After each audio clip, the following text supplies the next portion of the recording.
The first of these principles came from a Vedantic scholar in the 10th century. His name was Tilopa. It's not exactly bestseller books, but it's the kind of thing that really excites me because I think of going back 1,000 years or 2,000 years and reading what some of the greatest minds had to say and how open they were to the potentiality that each and every one of us have for greatness. And this first principle says, as Tilopa put it, have a mind that is open to everything and attached to nothing. One of the central principles of my life is that no one knows enough to be a pessimist about anything. And that each and every one of us, when we close our mind to what is possible for us or what is possible for humanity, closes off the genius that resides and lives in each and every one of us. Having an open mind doesn't necessarily mean finding fault with all of the things that you've been taught by others. It means opening yourself up to the potentiality and the possibility that anything and everything is possible. So having a mind that is open to everything and attached to nothing really means finding within ourselves the ability to get rid of a trait that I find so common in the contemporary world. Do you know that most people that I meet spend their lives looking for occasions to be offended? They actually are out there hoping that they can find some reason to be offended. And there's no shortage of reasons. They're out there everywhere. The way this person dressed, what this person said, they turn on their TV, they hear the news, they're offended by this, someone used language that they didn't like, someone doesn't share the same customs that you, and people all day long. In fact, if you keep track tomorrow, you will find probably 100 reasons that you can go around being offended. But a mind that is open to everything and attached to nothing is a mind that says, I'm never looking for anything to be offended by. And that whatever anybody else out there has to say, my response to that is, that's an interesting point of view. I've never considered that before. I remember being interviewed for a morning television show, and the woman that was interviewing me said, how does it feel to be talking to audiences where people have all of these strange beliefs, these weird things that they come to? And it intrigues me because one of the things that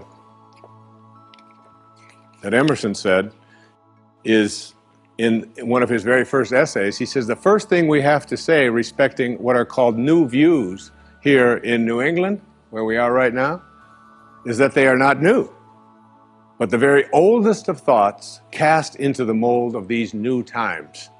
And that was in 1842. He was speaking about that. And this woman asked me the question. She said, doesn't it offend you that there's people out there and they're talking about people using crystals to heal somebody? And I remember my response. My response was that if I've got hemorrhoids and somebody out there is convincing me that crystals are going to heal them, I'm ordering crystal chairs. Why not? I mean, all you have to do is understand something called a placebo.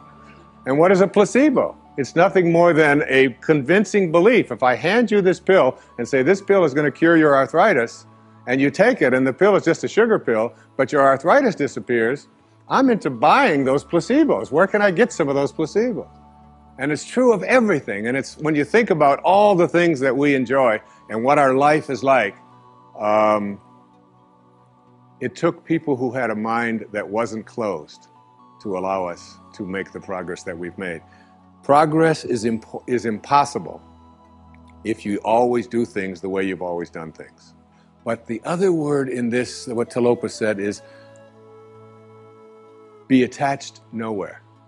be attached nowhere. Attachment really means I am deluding myself into a belief that if I can't have or if I can't do this or that thing, then somehow I am going to become immobilized. So an open mind that is detached. In my most recent book, in A Spiritual Solution to Every Problem, I have an observation. And it's an observation from Anthony DeMello, a man I respect enormously, a priest, who, in The Way to Love, puts it this way. Here's a great test for your relationships, especially the relationships that you're in with those whom you love, not your children, but your spouses and your lovers and so on. Try this test on for size. 1, I am not really attached to you at all. I am merely deluding myself into the belief that without you, I will not be happy. And 2, and here's the toughest test for non-attachment, I leave you free to be yourself, to think your thoughts, indulge your tastes, follow your inclinations, behave in ways that you decide are to your liking. How's that for a challenge? And so what most of us do in our relationships and why they are not as successful as we would like them to be is that we become attached and we tell ourselves that if this person behaves in a way that I find offensive, then I can't be happy. I make my happiness, my fulfillment dependent upon those people that I love being what I think that they should be. And detachment doesn't mean being a victim. It just simply means I know that I can make my life fulfilled and happy by having a mind that is open to everything and attached nowhere. The second principle is a very simple principle. It says you can't give away what you don't have. Now it sounds ridiculous, okay? But it's more than what meets the ear as you hear this. You can't give away what you don't have. People who are not good at giving away love can't give away love because they don't have it to give away. If I want to give you a dozen oranges, I can't give you those dozen oranges unless I go out and pick up 12 oranges someplace. Otherwise, all it is just empty rhetoric. And the same thing is true of virtually everything in your life. You can't give away love for others if you don't have love in here to give away. If what you have in here is contempt, if what you have in here is anger, if what you have in here is fear, then these are the things you're going to be giving away in your life. And I've often thought, and I really believe very strongly that there's a law in the universe. I call it the law of attraction. And the law of attraction is one that works like this. You get back from the universe, from the world, what it is that you put out there in the world.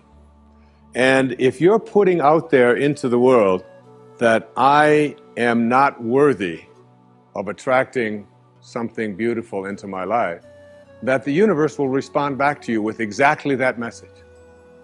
And there are people who come to me and who came to me for years when I had my own counseling practice and so on, and they would say to me, I just keep attracting the same kind of people, the same kind of events, the same kind of losers into my life. Why is that? Why do I keep doing that? And I keep attracting an absence of abundance. I just can't seem to attract abundance into my life. I'm always behind the 8 ball. I'm never getting ahead. And I suggested to them, I said, did it ever occur to you that that's the very kind of message you're sending out to the world and out to the universe? That the ocean of abundance is there. And you can go to that ocean of abundance and you can take a Mack truck and you can fill it up 20 times a day and take it out of there, and guess what? It doesn't impact at all the ocean of abundance. It doesn't even go down a zillionth of an inch. It's unlimited. Or you can go to the same ocean of abundance with a eyedropper, And you can just take this much out once a month and say, that's all that seems to be available for me.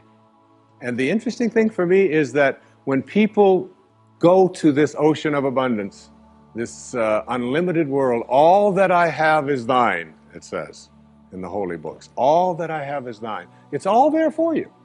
But if you believe inside that it's limited, that you can only get so much, that other people are going to get it before you do, then you'll find yourself creating that very same thing. And the even more interesting part about this, you can't give away what you don't have principle, is that if your message to the universe is gimme, gimme, gimme, which is a lot of people's message to the universe. I want this from you, I want that from you, please give me this, I have to have that. That's what their prayer is like, that's what their message is, and they say, I want this from the universe, gimme, gimme, gimme. The universe's response back to that kind of a mentality is exactly the same. The universe will say right back to you over and over again, gimme, gimme, gimme. And you'll find yourself never ever arriving, but always being in a state of striving, always feeling as if you're being neglected, never feeling as if you have enough, always feeling as if you're being shortchanged, because you're constantly under the pressure to give, to get back what the universe is demanding from you. And the interesting thing about all of this, the irony of this, is that if you shift that and you say to the universe, to the world, how may I serve? How may I serve?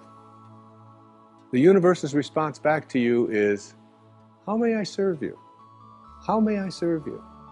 And it's very intriguing. When you take your energy and your attention off of what you are demanding from the world, and instead saying, what can I give to the world?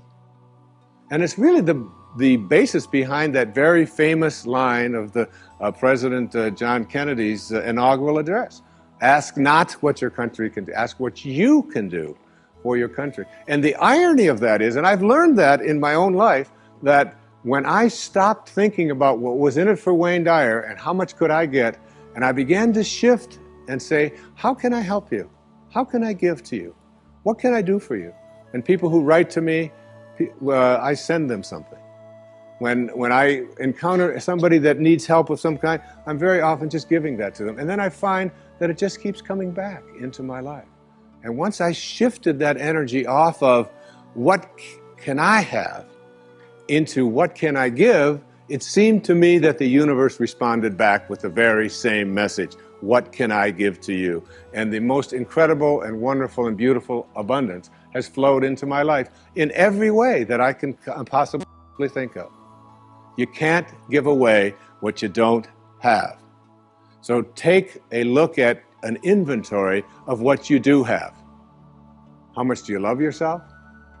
How much kindness do you have in you? How much peace do you have in you? How much joy do you have in you?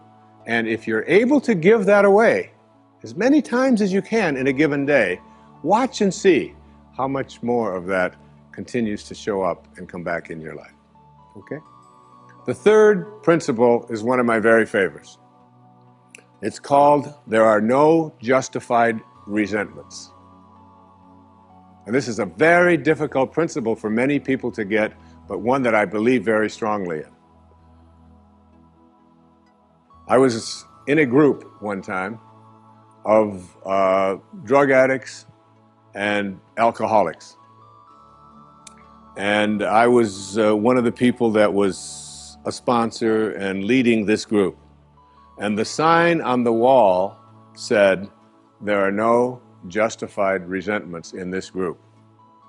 And what I said to that group that night was, no matter what anybody says to you here, no matter what kind of anger comes directed towards you, no matter how much hate you may encounter showing up in your life, there are no justified resentments.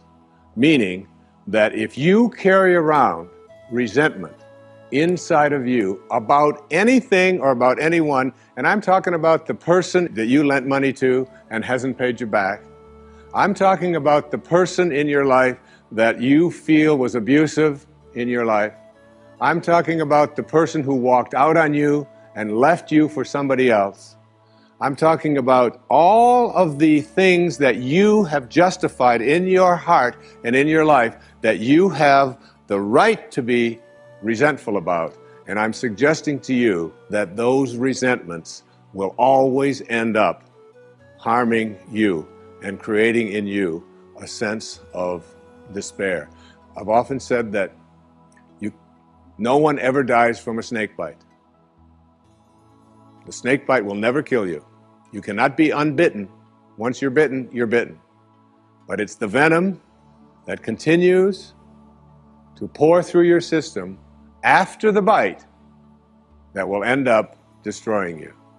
So now you have to take a look at all of the resentments that you may have in your life. And I'd like to suggest to you that I think there is a wonderful metaphor for this that I have created in my life for how to make this work. And I think that Regis Philbin is the one who's responsible for it, all right? My buddy Regis. There's a show called Who Wants to Be a Millionaire that has been popular all over the world. I'm in South Africa, it comes on, all right? I was in Australia, and they've got their own Australian version. And in Greece, they have the Greek edition of Who Wants to Be a Millionaire. And basically, this show has two levels that you have to get to. Now, the first level is the $1,000 level. And at the $1,000 level, you basically have to answer a question like, on your hand, you have some digits. Those digits on your hand are called your feet, your nose, your ears, your fingers. And everybody who ever goes on the show has this horrible dread that they're going to go out on one of those questions, right? So basically, in order to get to the $1,000 level, all you have to do is answer 5 pretty simple questions in order to get to the $1,000 level. Now, on this program, the $1,000 level for you in this metaphor means that you will leave with something if you get this. At least get this. This is the $1,000 level. You must send blame out of your life for any conditions of your life. Blame has to go. All right? Now, blame means if you're sitting there with a disease, you say without guilt, it's mine, I take responsibility for it. This means that if you have been through any tough circumstances in your life, this means if you have a minimal amount of financial security in your life, this means if your children don't get along with you, this means that if your neighbors are taking up a petition to get you out of the neighborhood, whatever it might be that's going on in your life, you name it, and everybody across this great country and across this world has a series of these things that you're willing to say, I am here because of the choices that I have made right now. I'm willing to say that. Even though it's difficult, and we know it's really not your fault. We know really there's a lot of people out there who are really bad, all right? But you're willing to say no blame. That's the first level, all right? That's where you understand no justified resentment. And then on the Who Wants to Be a Millionaire show, there is what is called the $32,000 level. And the $32,000 level is not only an opportunity for you to walk away with a sizable amount of goodies, which you can walk away from tonight in this program, but it also is the door opener to multi-wealth. But you got to get to this in order to have an opportunity to move into these transcendent levels, all right? Millionaire spiritual status. All right? You got to get through these next 5 questions. And this $32,000 question, or level rather, comes to this. It came to me from a quotation that I used in the writing of A Spiritual Solution to Every Problem. I read a book that was written a couple of thousand years ago by Patanjali, the Yoga Sutras, the aphorisms of Patanjali. And one of those sutras, one of those aphorisms, observations that this brilliant man made almost 2,000 years ago was this. He said, if you become steadfast in your abstentions of thoughts of harm directed towards others, all living creatures will cease to feel enmity in your presence. Now this translates to blame, pretty basic, no more blame.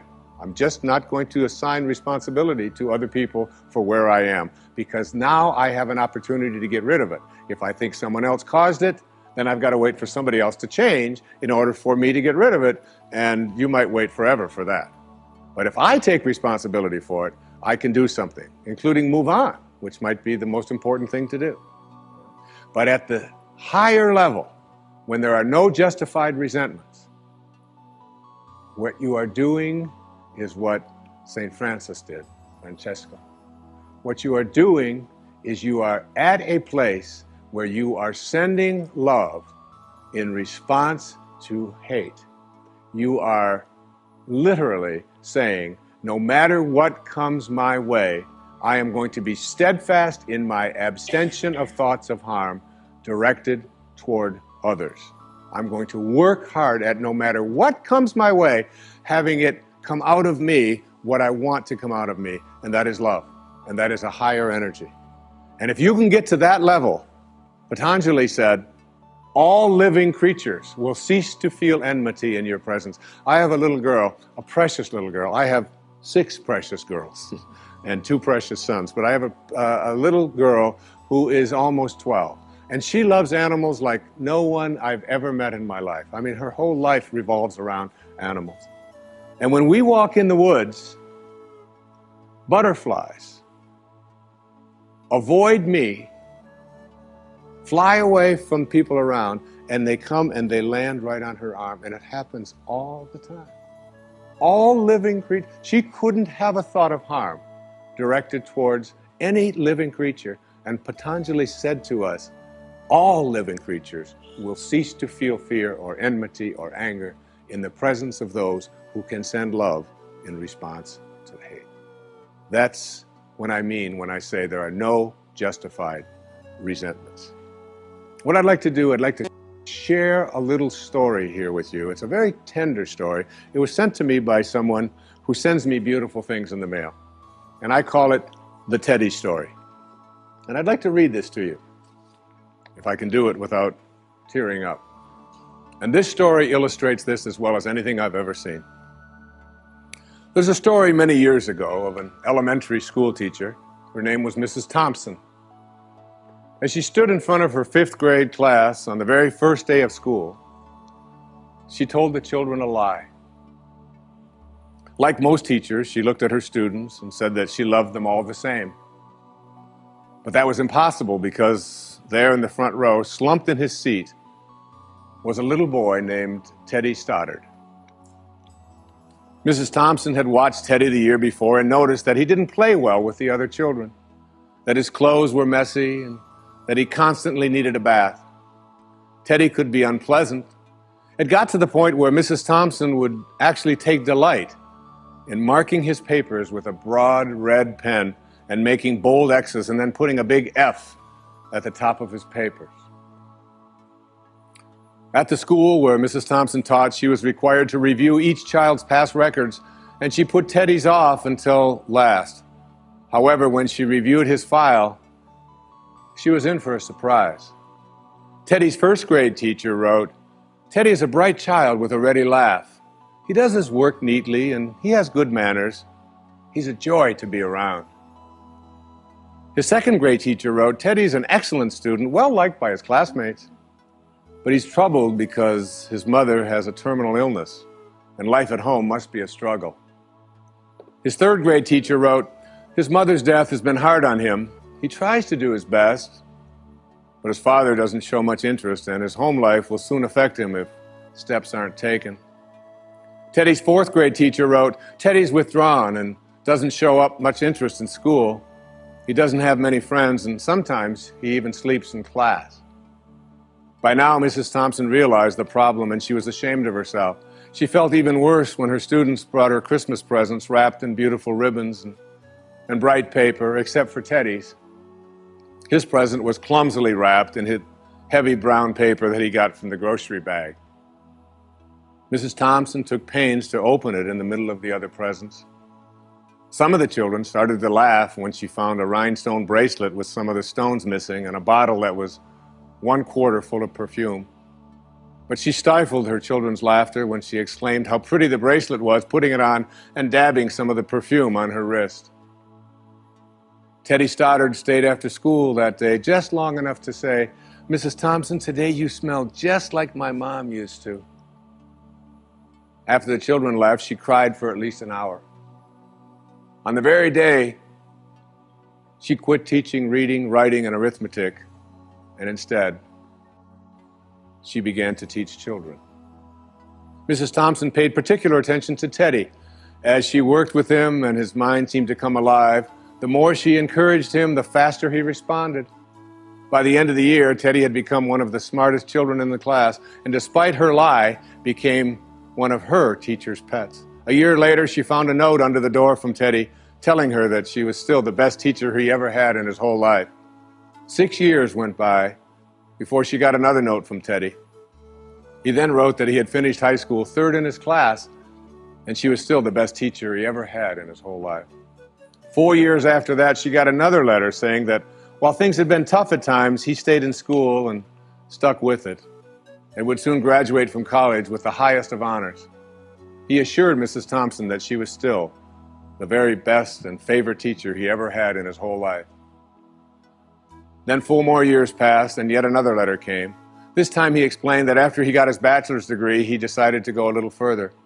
The letter explained that she was still the best and favorite teacher he ever had, but now his name was a little longer. The letter was signed Theodore F. Stoddard, M.D. But the story doesn't end there. You see, there was yet another letter that spring. Teddy said he'd met this girl and was going to be married. He explained that his father had died a couple of years ago, and he was wondering if Mrs. Thompson might agree to sit in the place at the wedding that was usually reserved for the mother of the groom. Of course, Mrs. Thompson did, and guess what? She wore that bracelet, the one with the several rhinestones missing, and she made sure she was wearing the perfume that Teddy remembered his mother wearing on their last Christmas together. They hugged each other, and Dr. Stoddard whispered in Mrs. Thompson's ear, "Thank you so much for making me feel important and showing me that I could make a difference." Mrs. Thompson came with tears in her eyes and whispered back, "Teddy, you have it all wrong. You were the one who taught me that I could make a difference. I didn't know how to teach until I met you." Isn't that a beautiful story? Yeah.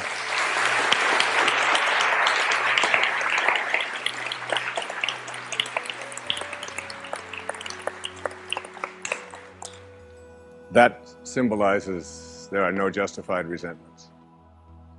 Work at reaching that $32,000 level, the place where the only thing you have to send is love, because that's what's inside. And that's the message of our greatest spiritual teachers. That's all they ever had to give away. The next principle I call "Don't die with your music still in you." And who better to quote than Thoreau right here in Concord when he talked about some of us hear a different drummer, and we must march to the music that we hear. But all of you, everybody watching, everybody here in this beautiful parish, all of you have some music playing. And all of you have a heroic mission. There's no accidents in this universe. We all show up here with a purpose. There's an intelligence that is a part of everything and everyone, and all of us are connected to it. And too many of us are afraid to listen to that music and march to it. You out there, I know you have a book you wanted to write. I know there's a composition you wanted to compose. I know there's a song you want to sing someplace. Maybe you want to raise horses out in Montana, Or maybe you want to open up an ice cream shop on Cape Cod. Who knows what it may be? Maybe you just want to travel and see the world. Maybe you want to go into a relationship with someone, but you've been afraid to, but your heart says it's the right thing to do. All of us feel something. And in Leo Tolstoy's famous novel, The Death of Ivan Ilyich, he asks this question that would be terrifying to me. He says, as he has his accountant from Moscow lying on his deathbed, contemplating the horror of this question, what if my whole life has been wrong? I've known what my music is. It's playing right now. As I stand here in front of you with these cameras and in this place, and as I sit down and write my books and tell the world what I know are my truths, I feel always completely on purpose and fulfilled. And no time will I ever come to the end of my life and say, what if my whole life has been wrong? Whoever you are, whatever that music is, however distant it may sound, however strange, however weird others may interpret it to be, don't get to the end of your life and know that you're going to leave and not have it played yet. Don't die with your music still in you. It's the message of the greatest teachers who've ever walked among us. It's the message I give to you today as one of the principles for success and peace in your life. The next principle I call embracing silence. And embracing silence is not that I say this to you because it's so important to be quiet. What I have learned, I have a dear friend, and many of you know, we've put out tapes together, we've appeared on stages all over the world together. He's like a brother to me. His name is Dr. Deepak Chopra, a medical doctor, and a dear and close friend. And whenever anything is going on in my family, if I'm having a problem with one of my children or in my own life, and if I call him up and I'll say, Deepak, or his wife Rita, I'll say, Deepak, what do you think I should do? He always has the same answer, meditate. I'll say, yes, Deepak, I understand meditate, but I said, what do you think? He said, Wayne, go deep inside and meditate. Always meditate. I'll say, will you put Rita on? Wayne, meditate. I say, all right. And you know, I've learned a lot in meditation. But what I know most about getting quiet and getting peaceful is this, that there's only one power in the universe, and it doesn't matter what you call it. You can call it soul, spirit, consciousness, God. You can call it Louise. You can call it anything that you want. But as Alan Watts said, you can't get wet from the word water. It's not what we call something that gives it its substance. And this one power, this one force that flows through everything and allows everything to be, is indivisible. You can't cut it in half. You can't divide it. It's one. It's knowing the one. And everything in your life is almost always given a division. Male, female, young, old, tall, short, black, white, good, bad, up, down. These are all dichotomies. These are all these splits that we all have in our lives. The whole physical world that we live in and are immersed in, it's always immersed in this division. I used to teach a course at St. John's University in New York, and I used to tell my students when I was trying to teach this principle, anybody who can come to class and bring with them a magnet that only has a North Pole, I'll give you an A in the course. You don't ever have to attend another class. And no matter how thin they would slice that magnet, there was always the South Pole, because the physical world is made up of dichotomies. But we have to learn to fuse the dichotomies. And in fusing the dichotomies and blending the one, that's what silence does for us. That's why embracing silence is so powerful. Because no matter how many times you cut silence in half, it's like zero. You still only get silence. In Zen, they say it's the space between the bars that holds the tiger. And it's the silence between the notes that makes the music. These words that are coming out of my mouth right now come out of the silence. And finding that silence and embracing it means that you go to the place within you that you cannot divide. Just like you can't divide the source, the one, the spirit. You can't divide that either. It's only one. So when you go into your silence and you begin to practice meditation and you begin to make this a part of your life and embrace silence, what you discover is this is where you'll come to know your source. You'll make conscious contact with your source. I can't tell you how many people that have come to me who have suffered from serious illnesses, who've been given diagnoses that it's terminal and that you can't do it, who have gone out to the wilderness and have decided that I am going to commune with nature. And the transcendentalists, Thoreau and Emerson, they believed that nature was our source and that we were all products of nature. And if you can get back to your source, if you can get back to that feeling of being with spirit, that's where healing can take place. And I've had wonderful stories of people who've told me that it was when I began to embrace that silence that I began to feel more connected to my source.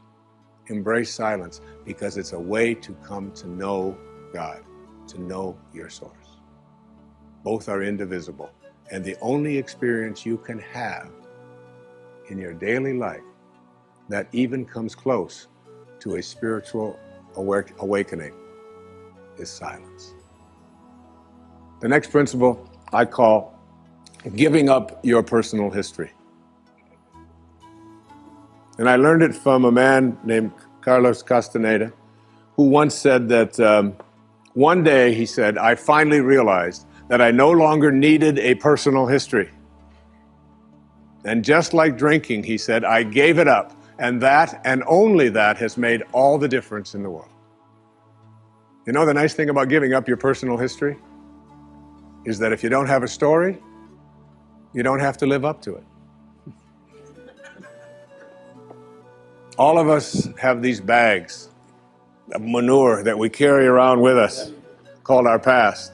And the people who have done things to us and the events and the circumstances, all of this stuff that we use and we bond to.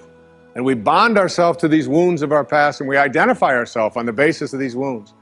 And every once in a while we set it down and we reach in there and we smear it all over ourselves. And then we wonder, why does my life smell so bad? I don't understand this. When in fact, the now, this moment, merging yourself into the now means that you may have been in a relationship. I had a woman from Holland who came over to see me whose husband had left her after 25 years. She had 4 children. And she just had been on the verge of suicide. And she was losing weight and she was depressed and she was taking all kinds of drugs for it. And she was getting sicker and sicker because she just couldn't get over it. And she came to a book signing that I was doing at a bookstore down in Florida. And she said, you've got to say something to me. You've got to say something to me that will help me to get over this. And I told her this line. I said, give up your personal history. Merge yourself here, now, into this moment. And those 25 years are something, if you want to understand how to do it, think of your past as, oh, this hat. And this is your past. Now, you can't just set this thing down over here and walk away from it and give up your personal history because you'll always have it there to look back at. What you do is you pick up your past and you embrace it. You understand it, you accept it as I had to go through these things that I had to go through in order for me to get to this place today. And the evidence for that is that I did. You don't need any more evidence. You did. And then you toss it. You toss it. You embrace it and you toss it. And you merge into the now by giving up your attachment. And some of you have heard me use the metaphor of the wake. Alan Watts talked about the wake is not what drives the boat. The wake is just a trail that is left behind. That's all it is. And so is the wake of your life. And the wake doesn't make the boat go, and neither does the wake of your life, the reason why your life is going in the direction that it is. The wake is a trail that is left behind, and it's an illusion to believe that it is the cause of your suffering or your struggles or your difficulty. Give it up. Let it go. Embrace it, understand it, get help doing that if you must, and then move into the now. The next principle I call, it's from a line of Albert Einstein. He said, you can't solve a problem with the same mind that created it. In order to work at solving these things called problems in your life, you have to change your mind. It is your mind where they live. It is your mind that created them. There is where you experience them. They're all illusions. You must change your mind. Literally rewrite your agreement with reality. One of the things I had said earlier is that one of the most difficult things to do in the world is to admit that you were wrong. Admitting that you were wrong is nothing more than saying, I have been making choices with my mind that have created things in my life that are not working. And I no longer intend to continue making those choices. I was wrong. You don't have to make a declaration of it. You don't have to go out and feel guilty about it. You just simply say, it didn't work. The relationship that I was in before, I behaved in these ways. I didn't realize that it wasn't working for me. Now I do, and this is where I choose to be now. The secret of a successful relationship is, to me, understanding that you put your attention and your energy in a person on what you love rather than what you don't love. Robert Frost said it so beautifully. We love the things we love for what they are. For what they are. Not for what they ought to be, not for what they used to be, but for what they are. So when you look into the eyes of a person you're in a relationship with, whether it's your children, you catch them doing things right as much as you possibly can. That's oftentimes takes a lot of hunting, but you'll find it. And when you think that my relationship isn't working, remember, it's in my mind. What am I thinking about that person? And if I could just change my mind and put my thoughts on what I love about this person and keep them there, that makes the relationship flourish. And there are people who go through their entire relationship history with no anger, no hatred, no bitterness, and only love. The next principle is, I call it treating yourself as if you already were what you would like to become. In other words, you get out in front of your life and you see yourself as having already what you know you'd like to have and deserve to have. My children know how to do this perfectly. I have a daughter who wanted a prom dress, and the prom dress was way outside the budget that I thought a prom dress should be. Well, I thought a prom dress shouldn't cost over $20, so I do have a problem, right? But I upped it to somewhere around $250. I don't know how much, whatever. To me, it was still more than I paid for my first house, okay? But at any rate, she called and said, Dad, this is the only prom dress I could wear. I've got to wear this prom dress. If I don't wear this prom dress, it's just on and on and on with this wonderful. You know, I saw a wonderful book about how to raise teenage daughters. The title of it is Get Out of My Life, but first drive me and Cheryl to the mall. All right, that's the actual title. It's a good book. And so I told Serena, I said, it's just beyond the budget. I've got a certain amount of money that I'm willing to put for it. And she said, but I've already seen myself wearing it. I've already tried it on. I have a picture of myself in the dress in my living room, and I've already showed it to the guy who's taking me to the prom. I mean, it was this whole thing about, and she already saw herself in it. I said, well, if you see yourself in it, then you're going to have to also see yourself as earning the difference between what I'm willing to pay. And she drew up a contract. She went onto the computer, and on the background of the computer, you know, where they have these little background things they put on, there was 500 pictures of the dress, all right? And she signed a contract and said, I'll babysit, I'll do this, I'll do that, and I will pay the difference. And she did, and she wore the dress, because she understood that you treat yourself as if you already are what you'd like to become. There's a genius in you. You have to treat yourself as if you already were that genius. There's something you're completely capable of. See yourself as already there. Then you'll act upon those thoughts, because the ancestor to every action, said Emerson, is a thought. The next principle is called treasuring your divinity. treasuring your divinity. There's a wonderful observation that I saw from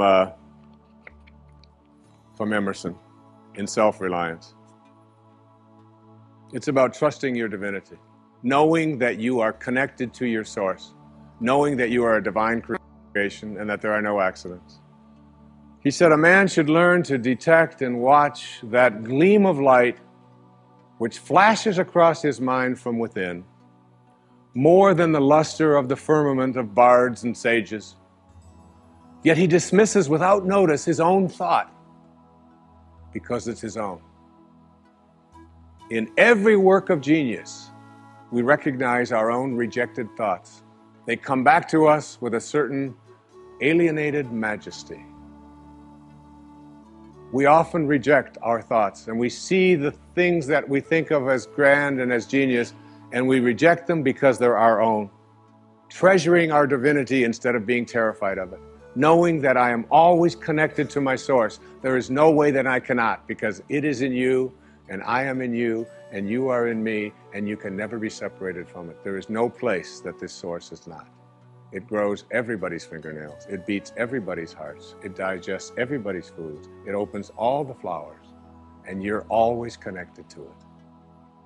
And finally, the last principle I call wisdom is avoiding all thoughts which weaken you. You know, every thought has an energy, just like everything else in the universe. And if you have a thought of shame, it will weaken your muscles. And what is your heart but a muscle? If you raise a child who believe in shame and feel ashamed of themselves, every time they think that shameful thought, they will be weakened. And if you have a thought of fear, and if you have a thought of stress, and you have a thought of anguish and anxiety, all of these thoughts and many more are the thoughts that will always weaken you. When you are having a thought that you know is disempowering you, shift it. Shift it to one that is empowering rather than disempowering. And the thoughts that empower are thoughts of neutrality and willingness and love, and ultimately thoughts of divinity. And when you see a troubled person who is out there struggling at the highest level of unity consciousness or God consciousness or spiritual consciousness, you recognize yourself in all that you see. There, but for the grace of God, go I. And I am connected to that person. Changing your thoughts. I appeared on the Tonight Show many years ago, several times, quite a few times. And I remember coming home from the Tonight Show, and I was walking along the beach, and they had taped the show the night before, and I was out for a walk, and a woman who lived in the Northeast stopped me, and she said, "Didn't I see you last night on the, how could you be here?" I said, "Well, I flew the red eye, and I was walking along." She said, "You know, we're moving down here." She said, "What are the people like here? What's it like?" And I said to her, I said, "Well, what are they like where you live?" She said, "Well," she said, I live in a very big city." And she said, "They're very pushy. And people are not very kind. And they don't have time for you." And she said, "It's really not very pleasant." She said, "That's one of the reasons I'm leaving there." I said, "Well, that's pretty much what you're going to find here." That's basically what the people are like here. On the way back on the same day, someone else who had seen me the night before on the Tonight Show, who had lived in the Midwest, stopped me and asked me almost the same question. She said, "You live here?" I said, "Yes." She said, "Well, my husband and I are moving here and we're looking for a school." She said, "What are the people like here? What's it like here?" I said, "What are they like in Chicago where you live?" She said, "Oh," she said, "it's the Midwest." She said, "People are very friendly, they're open, they open their homes to you, they're very loving, they're very kind." She said, "It's a wonderful place." She said, "I love that, I'm going to really miss that." I said, "That's pretty much what you're going to find here." It's what you expect, it's what you think about that expands. It's what Emerson taught us. The ancestor to every action is a thought. Change your thoughts, and you change your world. Change your expectations, and you change around what you begin to manifest and see showing up in your life. Thank you very much.